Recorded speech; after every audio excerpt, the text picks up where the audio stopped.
Hi, my name's Killian James, and today I will be discussing coral bleaching and really how it impacts us, regardless if we realize it or not. So, coral bleaching is the process of basically the death of the zooxanthellae. So, zooxanthellae is a little filter feeder animal that attaches itself and has a symbiotic relationship to coral. And as it filter feeds, it excretes calcium carbonate, and then so as it dies, the coral will turn to bleach white, and that's where you get coral bleaching from.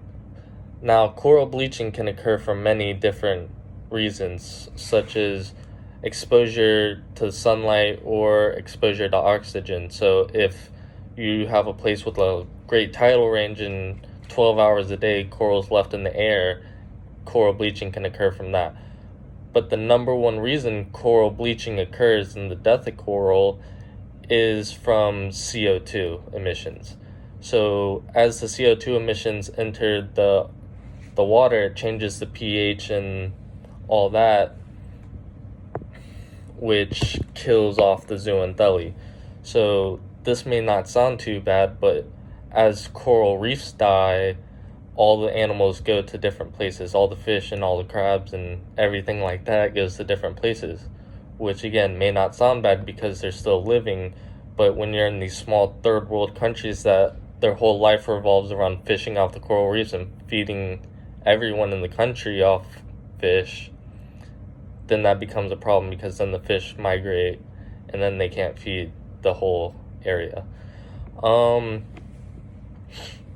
then in Florida, it's really big for our economy. So fishing is our second largest source of income besides tourism, of course, with Disney World and Miami and the beaches. But without coral reefs, we don't have the beaches, because coral protects us from things like storm surge, and as storms come in, such as tropical and hurricanes, it really creates a barrier between us and the storm. Next, it provides breeding grounds / nursing grounds. So as most fish procreate, they are in a larva state that is extremely fine, so they either go to coral reef areas or they go to seagrasses. So if coral reefs are gone, most of the time they're not going to have some sort of substrata or item to attach to, so then they'll just float wherever the current's going. And then, so yeah, and I really just wanted to bring light onto it because I feel like most people don't realize how important it is to Florida's economy, and I would just like to thank you for listening to my speech.